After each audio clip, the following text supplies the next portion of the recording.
Okay, so this is my video for how to fix the key for a Mini R50.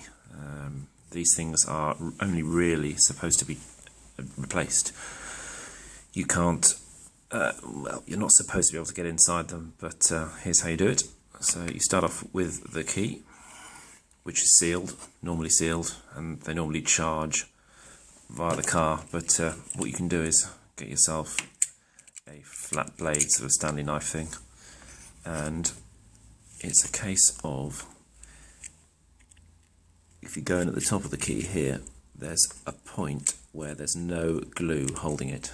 You can just make your way in. I've actually done this one previous to this rather than you watching blood being splattered everywhere, as I tend to do it and get it wrong, but you can get in there, then you just make your way around the key, and you have to cut pretty hard, but you don't want to go too far in, otherwise you're going to damage the printed circuit board, so be really careful as you go around. You want to come to about here, and then you can probably feel a little bit of leverage and get round the other side, and I would start at that section at the top again and work your way around. This will involve some pressure, but as I say, this one's done already, so keep going, and eventually the whole thing will free itself, and then you are in.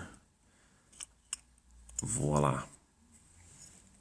Once you're inside, here are 3 buttons. 1, 2, 3. This key was dead, but the problem with this one was that, I'll show you,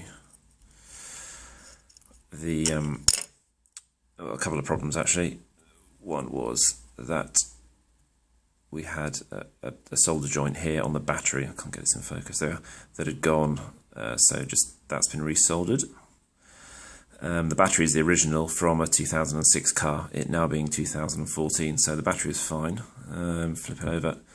The middle button had dislodged itself as well, so just dropped off and was inside the case. So soldered that back on as well. And the last thing on this one was that the amplifier chip, that's this one here, one of the legs had just cracked. So new amplifier chip, if you can see that, has gone in. Can't get it in focus. I'll try. No, can't get it in focus. But new amplifier chip on there as well. And hey presto, it started working again. So then it's just a case of putting it back together, which is nice and simply done.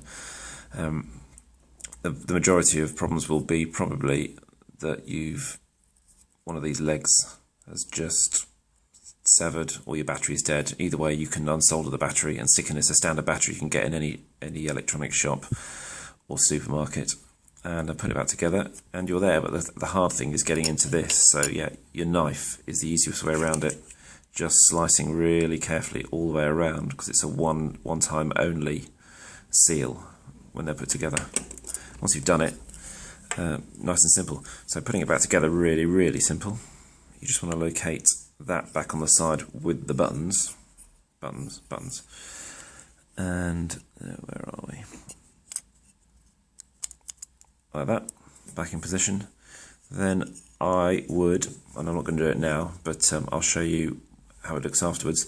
Just run a little bit of super glue all the way around there, and then it will hold it back together, because at the moment there's nothing holding it. It just opens on its own. So a little bit of super glue and it's all good. And this now works on the car. I know it has, because I've just tried it and I was jumping around with joy. Anyway, that's how you do it. Cheers.